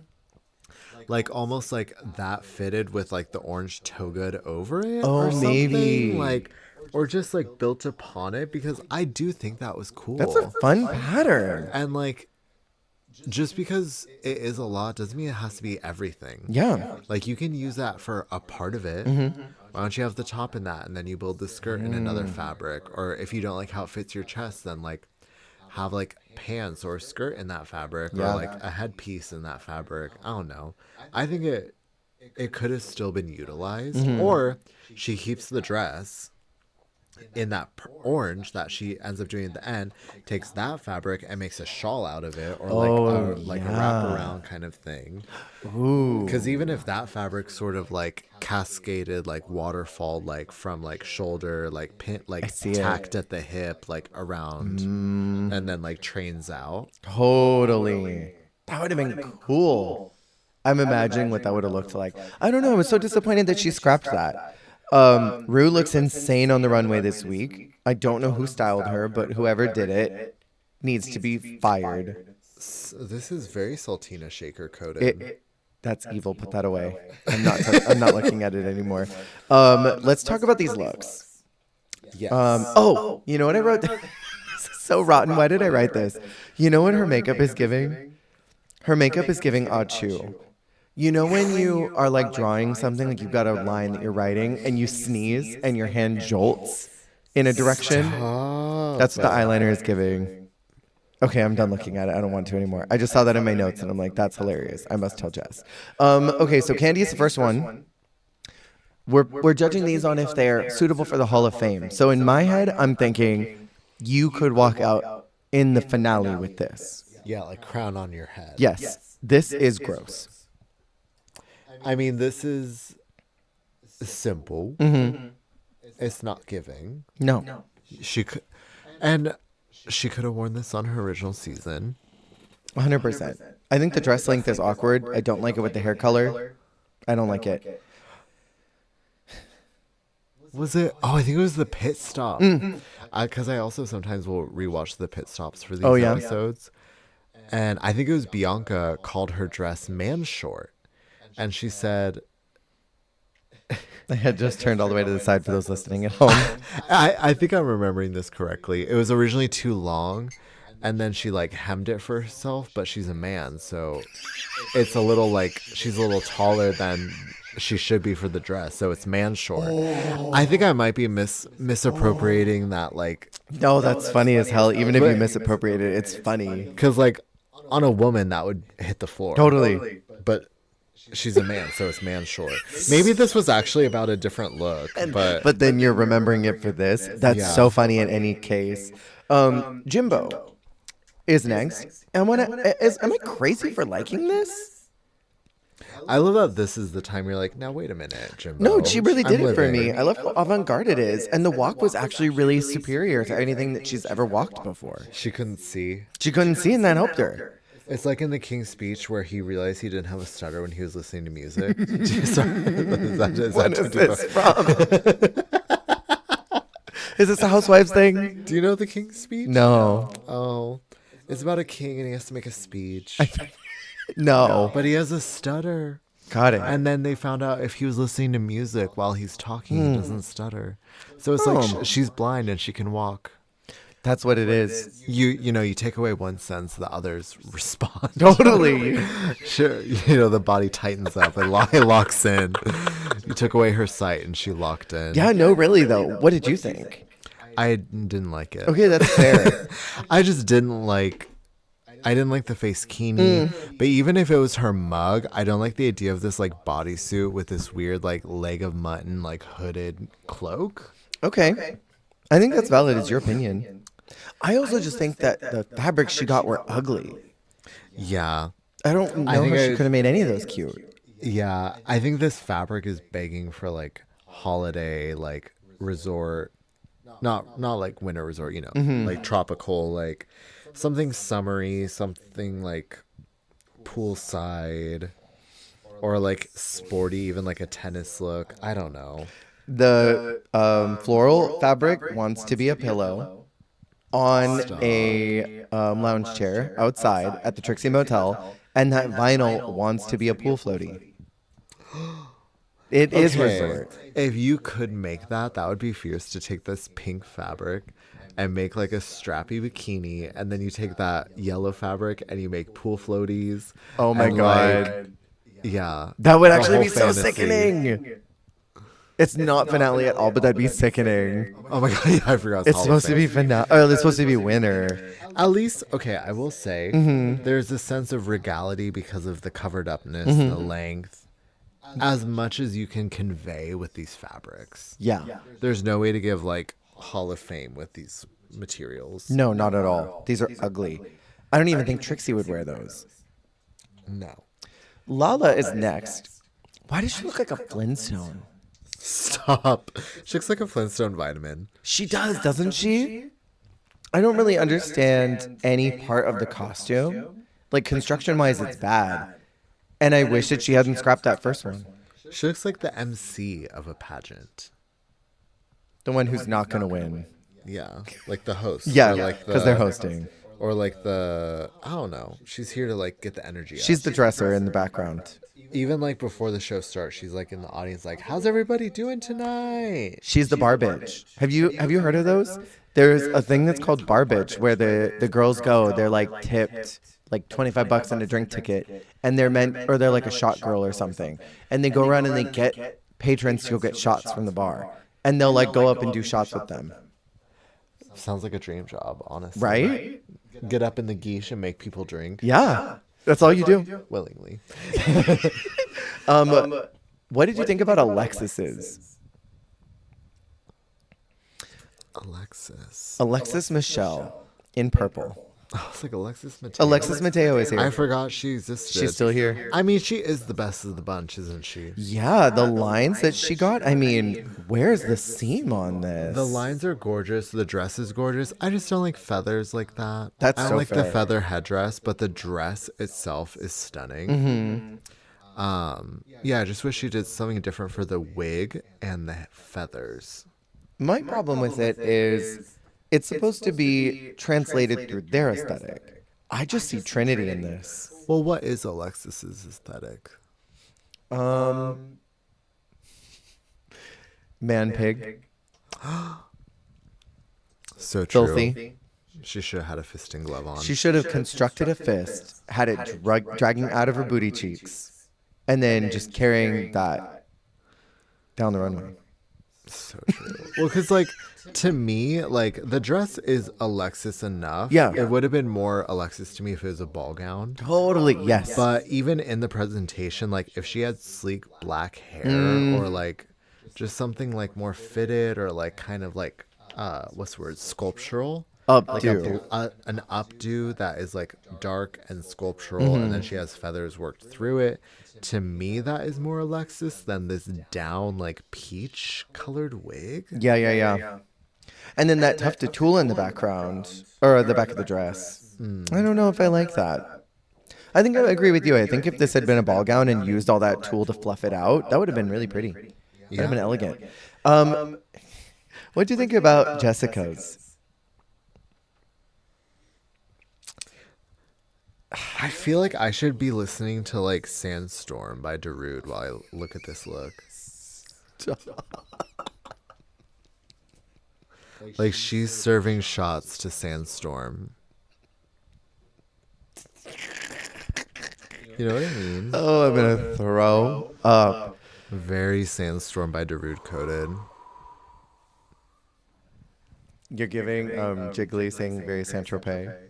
right It's very now. Saint-Tropez. You're giving that, but Is it Derude or is it Derude? I honestly don't know. Jason Derude. It's very Sandstorm. Yeah, this is kind of a boot. Yeah. And I feel bad saying it because she's my diva. She looks like she's going to like a Digimon gala. Yeah, totally. The Digi Gala. I have nothing more to say about any of these. Do you? No. I want to ask you, is it weird that it, like in All Stars 5, they started that if you're not in the top, you're in the bottom at episode 4, I think. But then here we're in literally top 5 and there's still only a bottom 2 that's selected. But that's also shaky because other seasons, like even all the way from All Stars 2, like there will be weeks where we do it, weeks where we don't do it, weeks where we do it again. Yeah. Weeks where we call one person safe. Like it's annoying. It really is. I hate the inconsistency. I wish that All Stars was consistent every single time. And I think it's quite telling that they do not have a format that they've stuck with every season. Yeah. I think that is very telling about the problem of All Stars. Alexis is called as the winner, which I mean, I guess makes sense because nobody else was really good. I think she was the best of this bunch. But like, when you're the best of this bunch, were you that good? Sorry, Alexis, I know you're listening. Candy and Lala are the bottom 2. I guess that makes sense. And I want to ask about that sound, that hissing sound in the grass. Do you hear it slithering again? Because I hear it. In this Untucked, Alexis specifically tells Lala that she will not forget what happened last week. But her immediate and only question is, what will it do for our relationship if I pick Candy to stay and I send you home? I'm like, what the fuck kind of whack-ass question is that? Already thinking about the fallout. But it's like, does she even have a relationship with Candy if she sends Lala home? Like, it's just like, it is just kind of like getting in line. It feels like maybe she is besties with her and I don't know her like that, but it's just like, also like, is this not the bitch who made you cry last week because she didn't give you the role you wanted? Yes. Like, I don't know. Strangers Play to win, diva. Right. Play to win. And she's been like, oh, I'm track record, but maybe I have to do something else. I don't understand.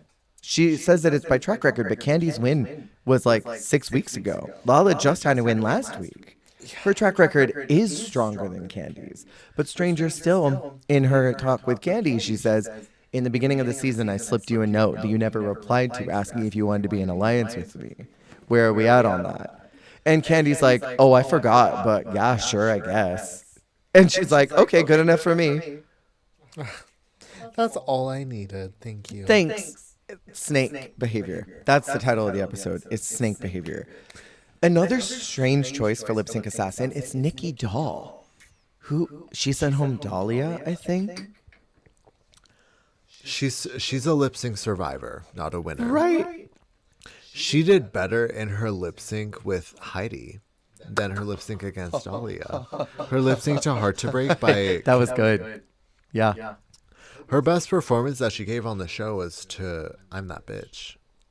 And I see good ones in those. That's so good. Yeah, I remember when this happened. I was there. Yeah. I'm I still remember confused. where I was. The internet was mad then. Internet is still mad. I'm still mad. Why was she here? For these boots are made for walking. They should have had a Ryan story. Honestly. Could you imagine? I just have one more question. Are you ready, Boots? This was so Alexis coded of a lip sync. Yeah, it is. Who else would have lip synced to this and done well? Why is she, what is that weird thing that she like can only lip sync and win to country songs? Literally. Because usually like that genre is like a kiss of death to most people. But that is like the only genre that Alexis can turn out. She can only do country. And that Baby I'm Burnin', the Dolly one from her season, that was so good. I still think about that sometimes. With that little hat that she was like... That stupid hat. That stupid ass hat. And even that like silly little walk she does at the end. Yeah. Like, she just, I don't know. She does like, a lot of her camp is unintentional. But when she can do intentional camp, it is hilarious. I agree. She wins the lip sync and chooses Lala's name, which I think sucks. After Lala saved her last week and she's like, I'm not going to forget it. Don't worry, sister. You're fine with me. Because I feel like saying that just makes you look like even worse Yes. than like not bringing it up at all. Mm-hmm. Like, yeah, you still suck for not even acknowledging it, but Mm-hmm. it's better to just like ignore it than acknowledge it repeatedly and still shaft them. Yes. And then we talked about this last week, but in, I think it was Roscoe's, I remember her talking about how she was scared of Candy. Or maybe she said it online or something. But I'm like, so you kept her because you were afraid of her? And it's like, again, like you gotta like, one, you gotta play to win and eliminate Candy. But two, if like I feel like you have to even just be real and be like, I'm so grateful that I'm here this week because of you. But I also have to be honest in saying that like, at this point, I'm really just looking at things like on paper and I'm not considering like history or like who did what for who. Like, Yeah. I feel like you need to like, I don't know. I just feel like the bait and switch almost is like not cute. Not at all. It's kind of ugly. And I don't like it. She gets her justice. Ugly bitch. To quote Akira. This is literally our new Vanessa Victoria Veronica. I feel like because I've made jokes about it now, I'm actually ironically going to be like deluded for life. It's going to be messed up. There was something we did recently. You and I both, I said a name and you agreed with me. And we said this one queen's name for like 45 minutes of an episode. That was not the right person. And I realized like deep into it that we had made a mistake. Oh no. It was like months ago. But I mean, we've reviewed so many seasons now. You know what I realized? I just did something for my channel. I have talked about 25 seasons of Drag Race in 2025. Wow, that's so cute. Isn't that crazy?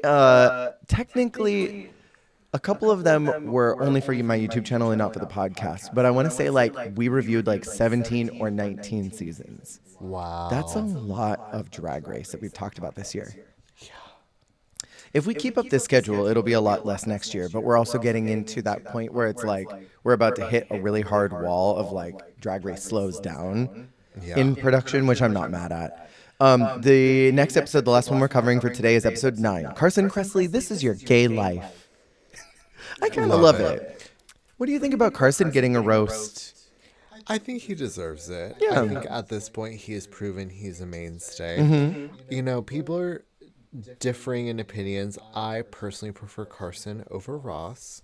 Same. I think that Carson is both a comedian like Ross is, but also a practical eye and opinion that Ross is not. 1,000%. And he gives intelligent critiques. Yeah. And I think that he works for the show because I think is a better alternative to that role than Santino ever was. Yeah. Because I think he gets RuPaul's references more, and I think he scratches that itch more of like, he gets certain like viewpoints and references and vibes and aesthetics that are inherently queer and like over the top and like weird and like very specific, and I think he gets that. Beyond just like someone who like appreciates like fashion or looks. And he's like surprisingly funny. That improv challenge in Canada's Drag Race, and he was bantering with the girls, he was surprisingly funny. He's funny. Well, and also that's the thing is he is not new to this. No. Like he has been in front of a camera so much. He's always also had to be quick and like, because even shows like Queer Eye, like what he was doing, like that does take like that is almost improv Completely. Like it's real people, it's real lives, but like you have to be sharp and like you have to always be ready and off the cuff, and like I feel like he's just always been good at that. Yeah. You know what he was not ready though for? Canada's Drag Race. Because the way that his face grimaced so hard when Dulce came out last week in that draped whatever bullshit, and the week before when PM came out in that bullshit, and he was like, so have you taken sewing lessons? And PM's like, yep, I know how to sew. And Carson just was like, oh, okay, well, never mind. He's used to stipends. He's not used to the realness. Not at all. He was not ready, but I still am obsessed. I'm so glad that he got one because everyone else has. And he deserves it. And I also loved how like his was formatted and like his co-star coming out. Yeah. Like post like. Okay, because also this confused me in the timeline. So Secret Celebrity Drag Race has already happened. Right. What, this year? This one is 2023, I think. So then I'm wondering in the timeline, like, did it not air yet, but they knew it would hit? Or like, Oh, maybe. because I was thinking about that when I don't know which co-star that is. I'm sorry. I know it is one of the original Fab Five. I think I wrote it down, but I won't know until we get there. But it's someone from Queer Eye. Yeah. They were on Secret Celebrity Drag Race. I don't think they won that episode, though. I can't remember. Maybe they did win that episode. I did watch that entire show. Remember none of it. I watched season 3, I think. There's a third season. Oh, maybe it wasn't a third. I watched one of them. I watched, well, yeah. Oh, whoa. There was a second season. Okay, whoa. No, okay. We'll get there. But yeah, that one. Because that was the format where it's like 3 girls, they do a challenge. Yeah. I feel like it hadn't aired yet. So did they just feel like, well, we know this will do well? Or like, I don't know. Perhaps. It was sort of like they knew that it was going to happen eventually, and it would line up around the time the Drag Race would air. Yeah. Anyways, I thought it was cute that the set was special, the name of this episode was special, and that their former coworker got to come out post Secret Celebrity Drag Race in their drag character and also roast them with a bunch of jokes that were written for them. Totally. You know what? I just had another big brain moment. That AI alien meme that I was talking about earlier, the like blue, the universe just unlocked. Yes. The last time that there was a roast for one of the panelists that was not Michelle or Rue was the Ross one in season 9, where Michelle was in the bottom. Wait, no, that was the roast of Alexis Michelle. Nope. Was that that was the roast of... Was that Michelle? I thought that was the Ross one. No, because I wore your favorite color, girl. That's right. Never mind. I completely lied. Who roasted... Did Valentina... No. Who was the Ross roast? No, I'm thinking because Valentina told Ross that he was like a hamster. She wanted to stick up her butt or something. Yeah. There was a Ross roast, wasn't there? There was a Ross roast. I totally just lied. Never mind. The universe did not unlock. It's okay. I think it may have been We're going to lock it back up for now. Locktober. Locktober, we're locking it up. Master has my... to quote Sasha. Please. So Alexis claims that she had nothing to sway her decision. Nothing. Not even Lala saving her. The room pretty much all voted for Lala, which is also wild to me. I hate it here. Lala literally had a win last week. I don't understand what this whole track record thing is. If your only win was in episode 2 and you haven't had a win since then, and someone was low and then kept getting better and then got a win recently, does that not mean that your track record is better? Right. I don't get it at all. And I think that Lala should have sent home Alexis a while ago. What do you think about the fact that it's still top 4 and we are not at the penultimate episode?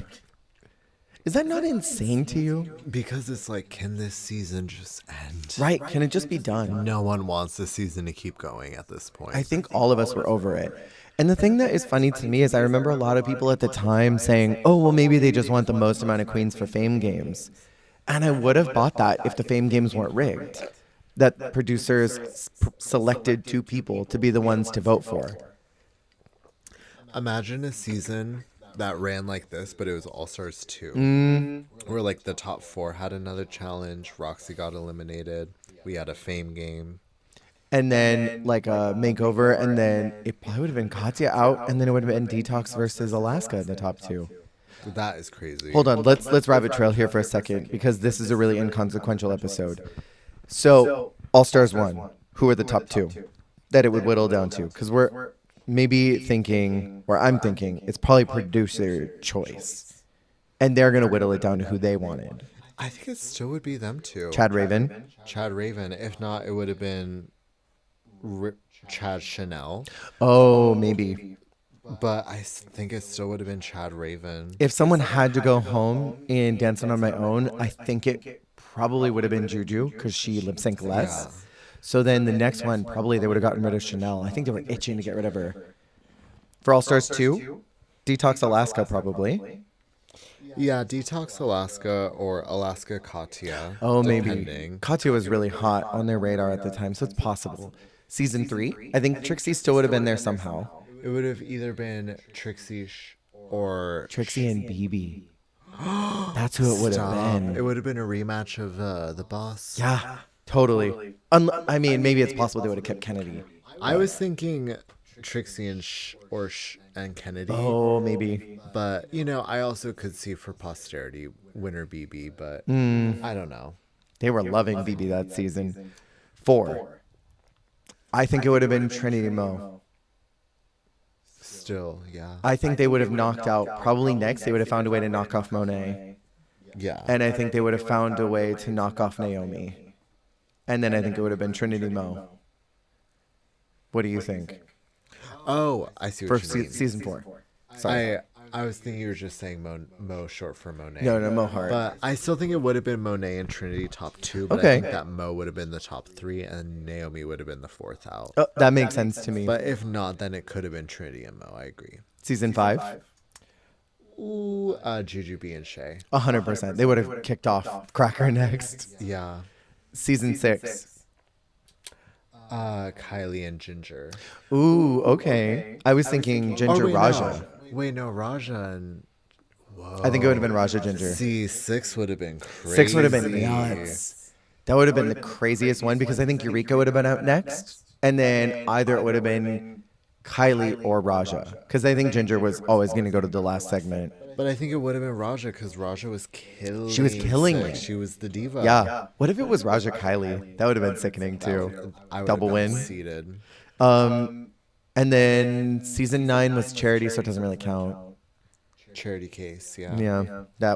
So, I mean, that was a fun little rabbit trail. Katya shows up in the workroom to kind of cause chaos. Honestly, I feel like they wanted like someone to come and entertain them. Literally, they're like, we need this clown to come vamp and bring the vibe up. Call in the clown. We need to entertain these sad, broken divas. Yeah. Make them not want to leave anymore. I wonder how many of them wanted to leave today. The guest judge is backstage waiting to tell her jokes throughout all of this, which was very odd to see.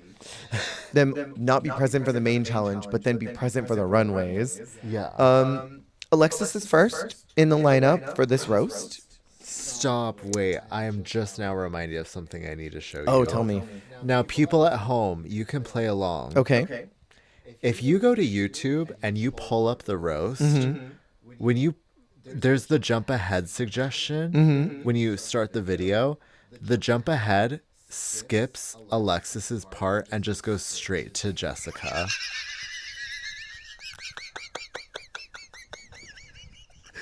The YouTube AI knew. So many people have skipped that's not a part worth watching. Baby Jesus. The jump ahead suggestion comes up, you hit it, it just slams through Alexis's, and it's like her saying, up next, Jessica Wilde. That is insanity. And even the views on there, how many people have viewed that segment and they skip forward, that's crazy. Yeah. Crazy Town USA.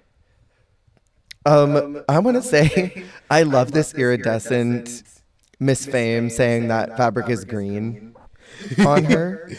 The chartreuse or whatever, yeah. That is so Miss Fame's green runway. Is very that. I think she looked pretty. Purple green. Yeah, she didn't do anything though. And she had the power to choose the roast assignment. Why would you put yourself first? I think that was what happened to Alaska, right? On 5. I think so. I think that you should always give yourself the middle.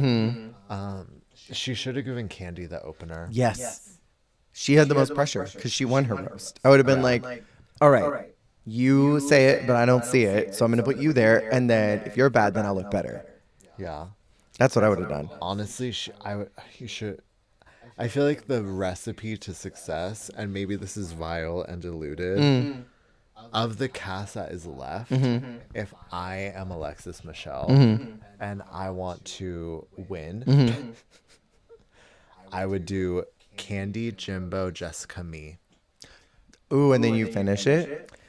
Put someone between you and the 2 biggest competitors, but put them in the front, let them warm the people up, Put someone after to reset because you don't want to go after the two best people. Yeah. But then if they flop, if it's like 2 goods and then a flop, or 3 goods and then you're just like in a great space to like keep it going. I don't know. I would have done the Lawrence Chaney shit sandwich. I would have done Jimbo to open it, and then Candy, and then myself, and then close it with Jessica. Because if Jimbo knocks it out, Candy looks even worse. See, I think that could work. Part of the chaos though is Jimbo doing a character. Yes.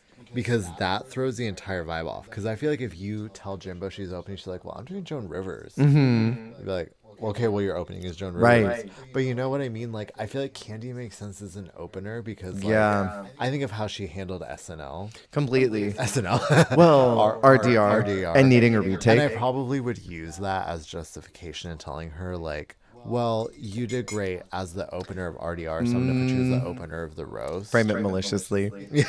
Of course. There are dark-sided people all around us. Just look in the mirror.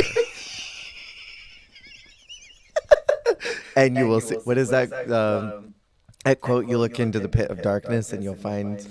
Oh, when you look into the void looks back. Right, yeah, that one. Jessica's second. I loved her opening line. Hello, beautiful people.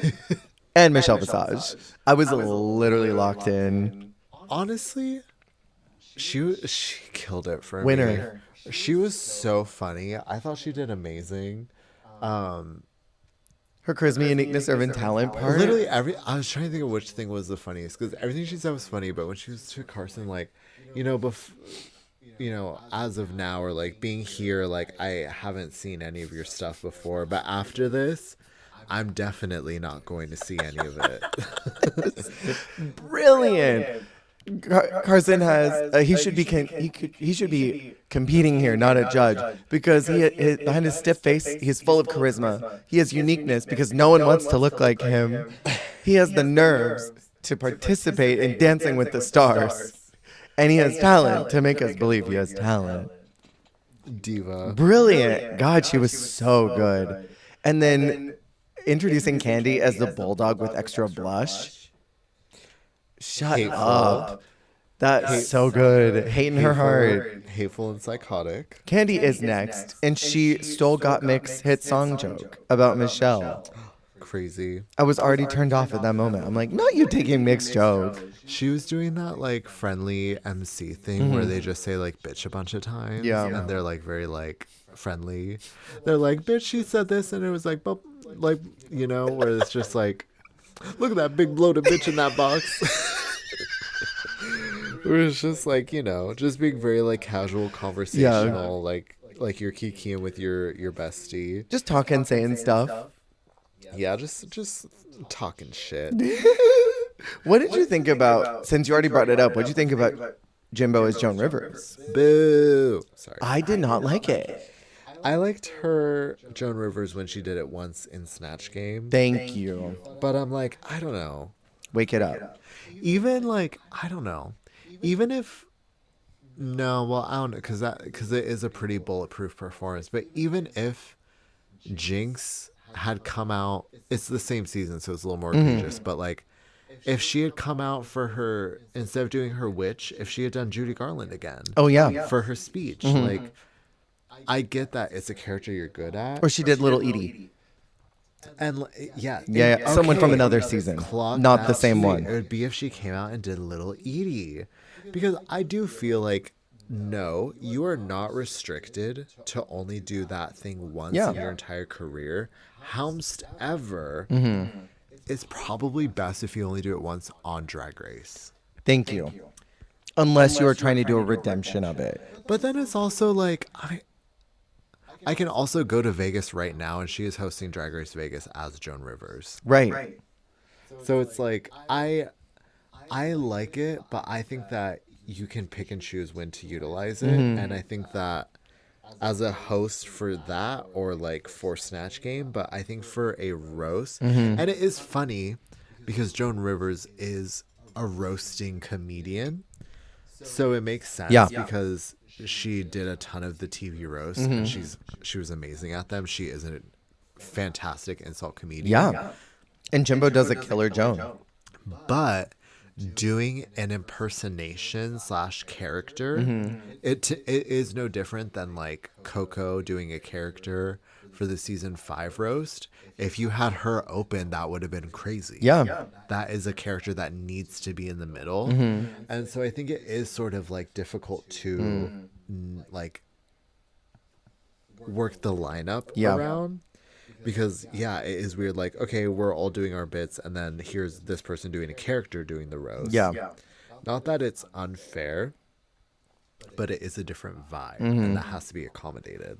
I hear that. I think Jimbo would have been fine on her own.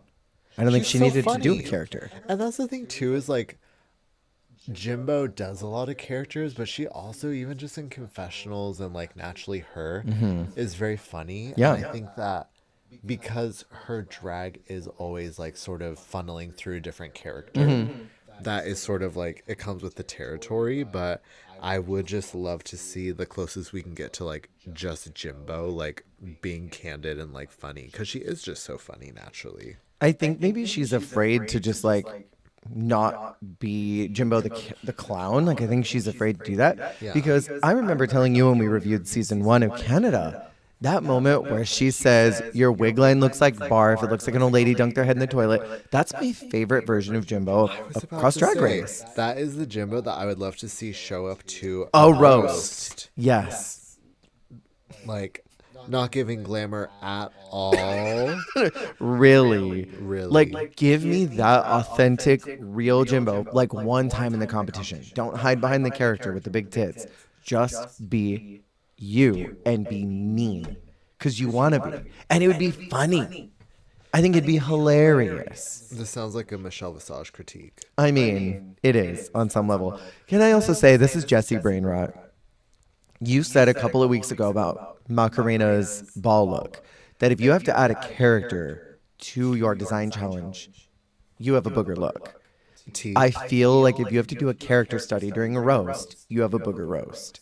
Like, this is supposed to be about you roasting the shit out of somebody, leaving no crumbs, burning them to a crisp. And you're going out as a character. It's not Snatch Game. It's not improv. This is raw, unfiltered comedy through you. And this is when raw is law. Raw is law. Law roast.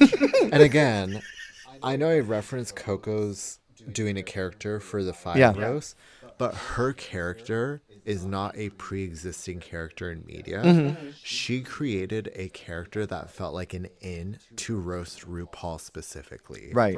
It was only to like better be equipped to address it, rather than feeling like her as Coco maybe could not roast RuPaul, but pretending to be her cousin who knows the real tea about her, so that she can actually like get the dirt on her. To me, that makes more sense approaching as a roast character versus like, I'm going to be a hillbilly roasting you.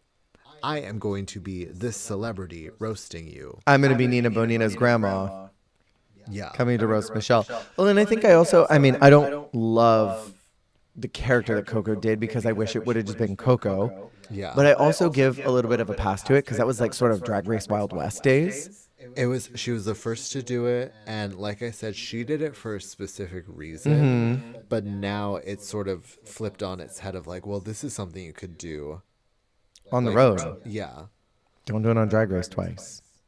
I don't know. There's a lot to say about this, but the one thing I would like to talk about is the fact that the runway is snow bunnies. The week where Jimbo is in the most in her element, and the runway category is snow bunnies. Because, I mentioned this, Canada's cold, but also she had a huge storyline going home in a snow challenge. Yeah, so it is like some sort of weird redemption almost. Yeah, it feels so pointed. It would be like if they did a Broadway challenge after Jinx did like a roast or a comedy challenge. It'd be like for All-Star 7. It's like you set this up for Jinx. Yeah. This is clearly set up for her. So there are only 4 looks. Can I say? I didn't really like any of them. I mean, that's so real. And it's funny because this happens a lot in All Stars. We get to the top 4, top 5, and it's like all the looks are kind of lame. Yeah. But I think that's also an All Stars issue where usually we get a really boring runway like snow bunnies right before the end. They probably thought this was an early season runway. Yeah, but it's giving an unaired runway. Like, oh, 1,000%. we were all told to bring like a snow bunny, cold weather ski look, and like, none of us used it. We were told to bring prehistoric looks. Exactly. It's this season's prehistoric. Yeah. But you can tell that this was no one's priority. And the person who probably prioritized it most was Jimbo, but like all of her looks are always a priority. So, but even then, I don't even know if I get Snow Bunny from this. I kind of got feathers. I get Sea Anemone. I get like Great Barrier Reef. I see that too. You know what I like? I like the top half of Alexis Michelle's look. That sort of like Santa Snow Elf that is like a foreskin hood. Yeah. I kind of like the top of it, but I don't like that it's a cat suit. I don't like that. Honestly, my favorite's probably Jessica's ? I like the shape and cut of it all, but I don't like the color. Yeah, I would have liked more like this is the time to bring out the Lizzie McGuire igloo dress.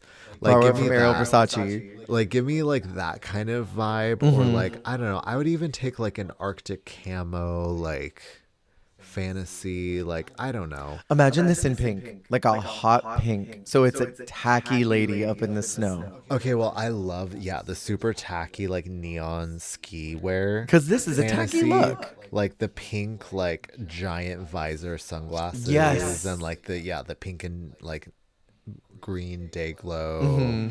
That would be hilarious. But yeah, I would like a little more with all of these, especially Candies is what if the theme was sluts. Like, see you at the flu shot line, you're going to get sick as hell. And then her asshole's out. She turns around, she's got no cover. Cheeks in the snow. Speechless. Rendered speechless. And Jimbo's called as the winner, and the other three are in the bottom. Which, again, it's interesting that it's the week that Jimbo's in the top that everyone else is in the bottom. But we didn't do this the week before, or the week before that, like normal All-Stars does, where starting at like top 6, everybody's in the bottom. There are no safe girls at a certain point. It's kind of infuriating. A little pick and choose. Yeah. They have to choose between the three of them, and the lip sync assassin is Silky Nutmeg Ganache. Big Silk with the good milk. Toes touching the floor. She has the wrong shoe size. Grippers out. With 1,000 fabrics, lip syncing to Freakazoid. Rigged. You're going to bring Silky Nutmeg Ganache, the lip sync diva of All Stars 6. The lip sync guru. And then make her lip sync to Freakazoid. This is another T-ball moment for Jimbo, and she dresses up in one of my personal stages of hell. Like when I die and I'm tested and my might is like weighed against the gods, and they're like, if you can survive these challenges, you will make it to the next layer, and if you survive all 7, then you get to go to the pearly gates. It would be Jimbo going, oh wow, and I can't cringe. And I would not make it through layer 1. I would not even make it. This is like so uncomfortable for me.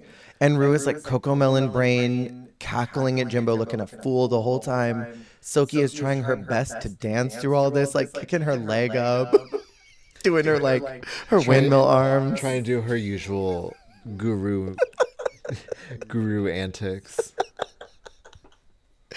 Do you have any thoughts on this lip sync? No. Great. Not really. Me too. When Jimbo says that she picked Alexis, have you seen the meme, The Evil is Defeated, and it's that little girl? Yes. That's the same energy that Jimbo has. It's literally the same energy. So giddy about it. Totally. She's so excited. So, any thoughts on this string of episodes? Would you, I think, preface that you were not looking forward to them? I just think we could have gotten better reality TV as the deluded reality TV lover. Yeah.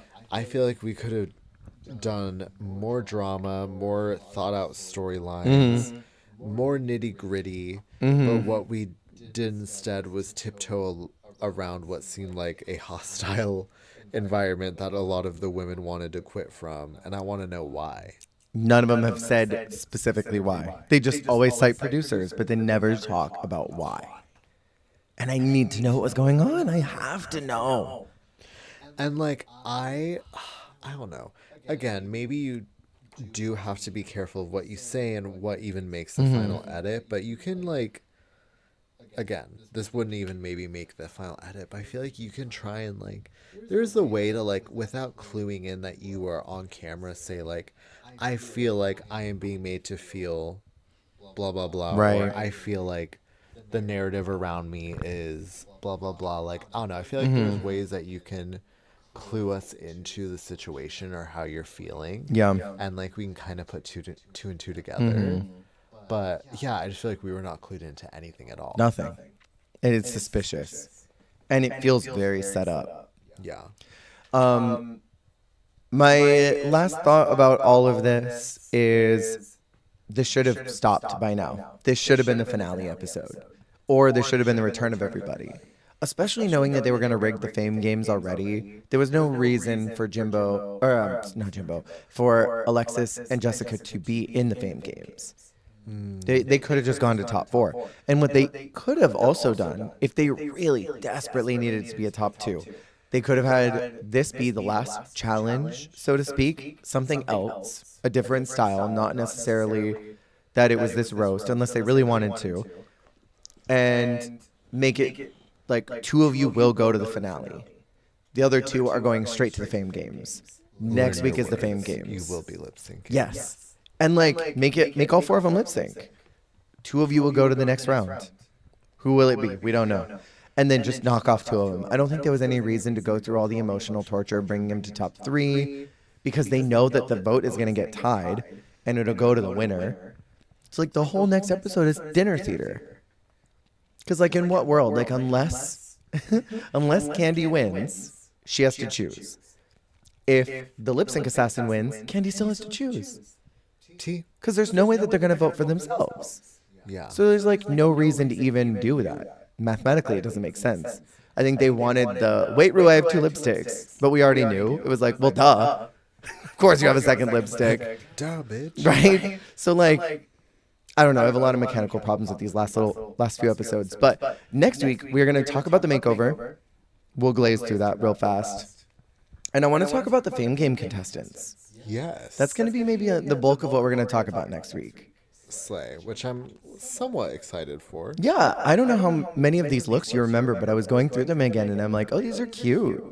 Yeah, and it's fun to have an opportunity like this to talk at length about unaired looks, because we usually never do. Yeah. But the fact that's actually baked into the episodes itself, it's fun to be able to chat about it. Yeah, we are going to do a little game about them next week. So we'll look forward to that. And what else are we going to talk about? Oh, the actual finale. That old thing. Anyways, thank you all so much for listening. We will chat with you next week as we finish up All Stars 8. And then I think we have Drag Race Mexico, season 1.